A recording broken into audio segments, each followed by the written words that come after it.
Assalamualaikum warahmatullahi wabarakatuh. Bagaimana kabar kalian semua? Semoga kita semua selalu sehat ya. Pada video pembelajaran kali ini, kita akan melanjutkan pembahasan dari materi video sebelumnya, yaitu bab 4 persamaan garis lurus. Bersama Ibu Eda SMP Negeri 21 Makassar. Pada video kali ini, kita masuk ke pembahasan bagian yang keempat, sifat-sifat persamaan garis lurus. Kita masuk ke bagian A, dua garis sejajar. Perhatikan gambar di bawah ini. Nah, di sini diberikan gambar ada dua garis, yaitu garis G dan garis H. Sekarang kita mau menghitung dulu gradien untuk garis G. Kita hitung perubahan komponen Y. 1, 2, 3, 4 satuan ke atas berarti bernilai positif 4. Kemudian untuk perubahan komponen X 1, 2 satuan ke kanan berarti positif 2. Nah, MG atau gradien garis G sama dengan delta Y per delta X atau sama dengan 4/2. Hasilnya adalah 2. Nah, sekarang kita perhatikan garis yang kedua, yaitu garis H. Kita hitung berapa perubahan komponen Y. 1, 2, 3, 4, 5, 6. 6 satuan ke atas, berarti bernilai positif 6. Kemudian untuk perubahan komponen X, kita hitung 1, 2, 3. 3 satuan ke kanan, berarti bernilai positif 3. Jadi untuk MH atau gradien garis H sama dengan delta Y per delta X atau sama dengan 6/3. Hasilnya adalah 2. Nah, jadi MG sama dengan MH. Hasilnya tadi sama-sama 2. Jadi dua garis dikatakan sejajar jika bergradien sama atau M1 sama dengan M2. Kita masuk ke bagian B. Dua garis berimpit. Dua garis dengan persamaan Y sama dengan M1X tambah C1 dan Y sama dengan M2X tambah C2 dikatakan berimpit jika M1 sama dengan M2 dan C1 sama dengan C2. Contoh, garis P adalah Y sama dengan negatif 1/2X tambah 6 dan garis Q adalah X tambah 2Y sama dengan 12. Apakah garis P dan Q merupakan garis yang berimpit? Kita jawab. Sekarang kita perhatikan garis Q. Garis Q-nya X tambah 2Y sama dengan 12. Kita rubah bentuknya menjadi 2Y sama dengan negatif X tambah 12. Kemudian kedua ruas kita bagi dengan 2 sehingga menghasilkan Y sama dengan negatif X/2 tambah 12/2. Y sama dengan negatif 1/2X tambah 12/2 sama dengan 6 tambah 6. Jadi garis P dan Q merupakan garis yang berimpit karena M1 sama dengan M2 dan C1 sama dengan C2. Jadi di sini kita lihat sama ya, maka garisnya berimpit. Sekarang kita masuk ke pembahasan bagian C, dua garis berpotongan dan saling tegak lurus. Nah, perhatikan gambar di bawah ini. Di sini ada gambar. Kalau kita lihat gambarnya, ini gambarnya dia berpotongan dan tegak lurus karena di sini membentuk sudut 90 derajat. Sekarang kita hitung gradien untuk garis yang pertama, yaitu garis L. Perhatikan perubahan komponen Y-nya 1, 2, 3, 4, 5, 6. 6 satuan ke atas berarti bernilai positif 6. Kemudian untuk perubahan komponen X 1, 2, 3. 3 satuan ke kanan berarti juga bernilai positif 3.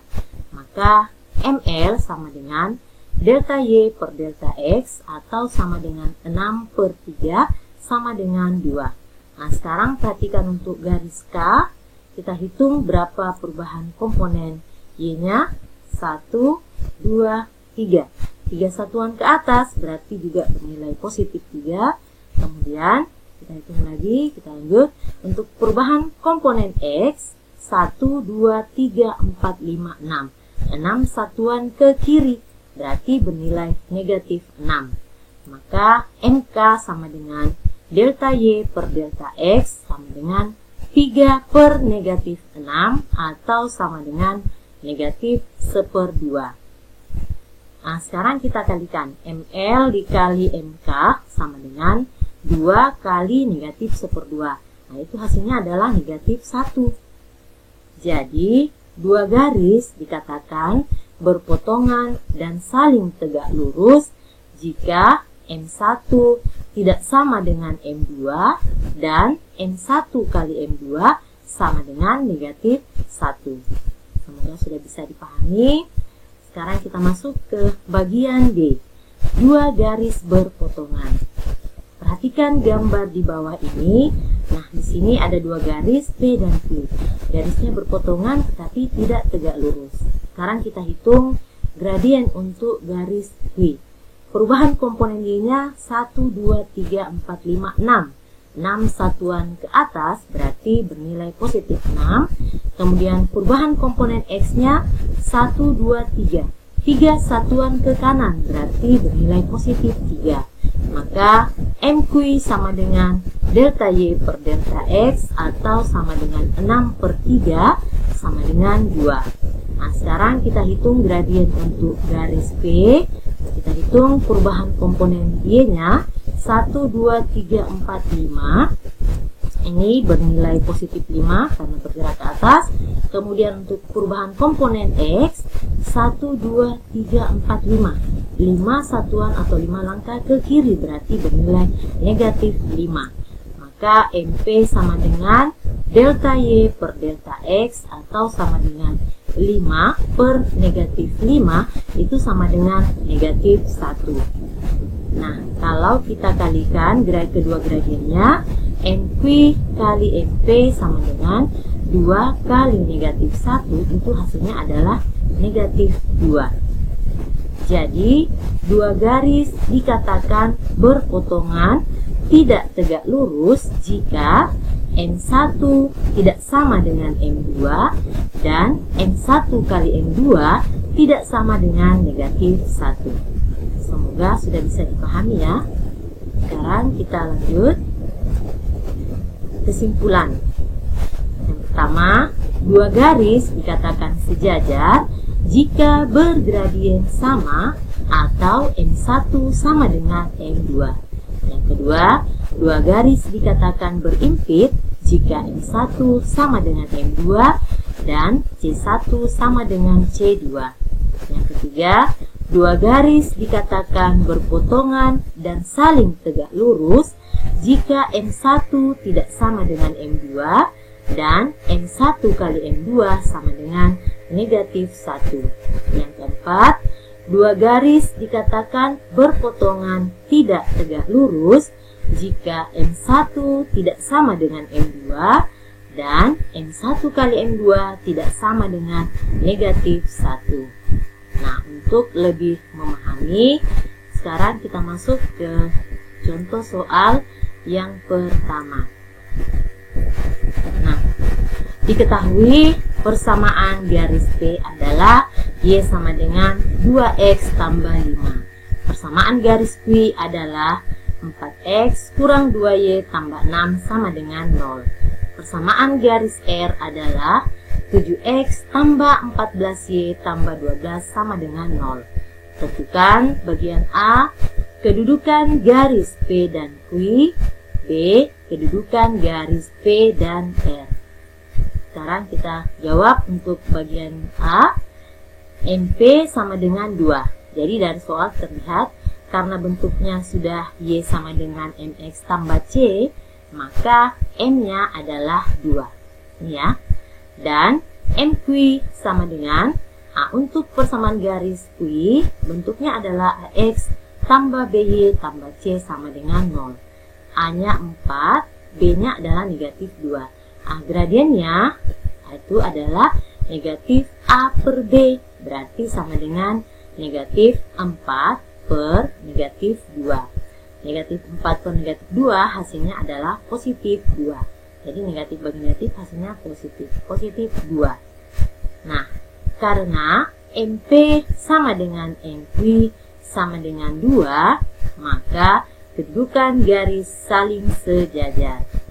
Bagian B, MP tadi sama dengan 2. Jadi MP-nya sama dengan 2. Dan MR sama dengan, ini juga bentuknya adalah AX tambah BY tambah C sama dengan 0. Berarti gradiennya atau MR-nya sama dengan negatif A per B.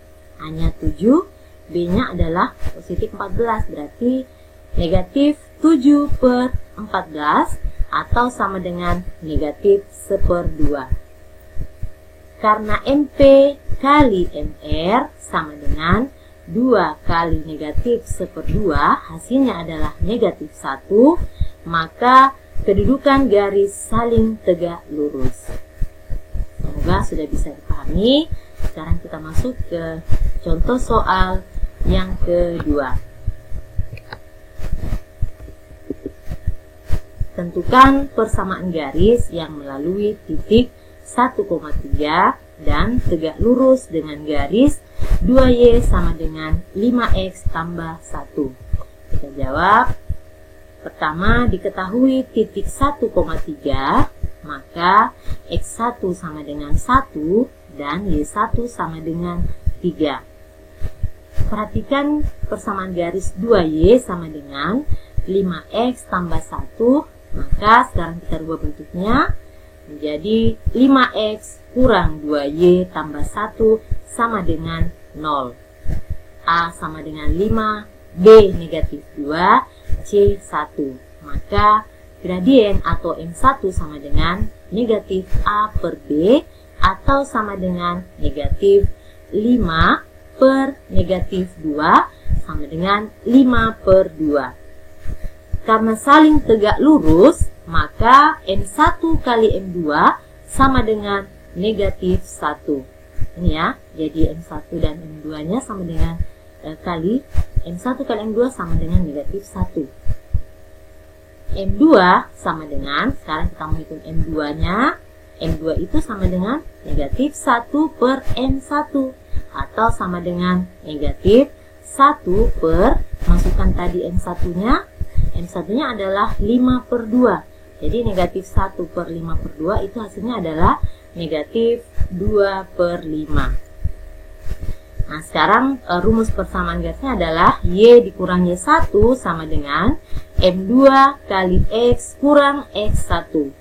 Y dikurang Y1 nya adalah 3, masukkan 3, sama dengan M2 nya tadi adalah negatif 2 per 5. Ini, kemudian X dikurang X1 nya adalah 1. X dikurang 1. Y dikurang 3 sama dengan, sekarang kita kalikan, negatif 2 per 5 kali X sama dengan negatif 2 per 5X. Negatif 2 per 5 kali negatif 1 sama dengan positif 2 per 5. Nah, sekarang kedua ruas dikali 5 sehingga menjadi 5 kali Y, 5Y. 5 dikali negatif 3, negatif 15 sama dengan negatif 5 ini dikalikan dengan negatif 2 per 5, tersisa negatif 2X. Kemudian 2 per 5 dikali 5 hasilnya adalah positif 2. Nah, sekarang yang mengandung variabel kita tulis berdekatan, 5Y ditambah 2X sama dengan 2 tambah 15. 5Y tambah 2X sama dengan 2 tambah 15 adalah 17. Nah, inilah bentuk persamaan garis lurus yang melalui titik 1,3 dan tegak lurus dengan garis 2Y sama dengan 5X tambah 1. Semoga sudah bisa dipahami. Sekarang kita masuk ke contoh soal yang ketiga. Tentukan persamaan garis H yang melalui titik negatif 1,2 dan sejajar dengan garis G yang melalui titik 1, negatif 2 dan titik 3,1. Jawab. Diketahui garis G melalui titik 1, negatif 2 dan 3,1 maka gradien garis G adalah MG sama dengan Y2 dikurangi 1 per X2 dikurang X1. Y2-nya 1, kemudian Y1-nya negatif 2, berarti 1 dikurang negatif 2 per X2-nya adalah 3, X1-nya 1. 3 kurang 1. Nah, 1 dikurang negatif 2 itu sama dengan positif 3. 3 kurang 1 sama dengan 2. Jadi MG-nya 3 per 2. Nah, garis H melalui titik negatif 1,2 dan karena garis H sejajar dengan garis G, maka berlaku MH sama dengan MG, sama dengan 3 per 2. Jadi persamaan garis H adalah Y dikurangi 1 sama dengan MH kali X kurang X1. Y dikurang, Y1-nya adalah 2. Ini, jadi Y kurang 2 sama dengan MH-nya adalah 3 per 2 kali X dikurang X1-nya adalah negatif 1. Ini ya, negatif 1. Y kurang 2 sama dengan 3 per 2 X dikurang negatif 1 menjadi X tambah 1. Nah, sekarang kita kali silang. Jadi 2 kali Y kurang 2 sama dengan 3 kali X tambah 1. Nah, 2Y sama dengan, nah ini 2 kali Y, 2Y. 2 kali negatif 2, negatif 4. 3 kali X, 3X. 3 kali 1, 3. Nah, yang ada variabelnya kita tulis berdekatan. Jadi 2Y dikurang 3X sama dengan 3 tambah 4. 2Y kurang 3X sama dengan 3 tambah 4, 7. Nah, sekarang kedua ruas dikali negatif 1, sehingga menjadi negatif 2Y tambah 3X sama dengan negatif 7. Atau 3X kurang 2Y sama dengan negatif 7. Inilah persamaan garisnya. Semoga sudah bisa dipahami ya. Nah, sekarang langsung ke tugas yang akan kalian kerjakan. Semoga dengan menyimak materi tadi kalian sudah bisa mengerjakannya dengan baik. Jangan lupa untuk tetap semangat dan tetap menjaga kesehatan. Sampai di sini video pembelajaran kali ini. Ucapkan terima kasih atas perhatiannya. Wabillahi taufik wal hidayah. Wassalamualaikum warahmatullahi wabarakatuh. Sampai jumpa pada video pembelajaran berikutnya.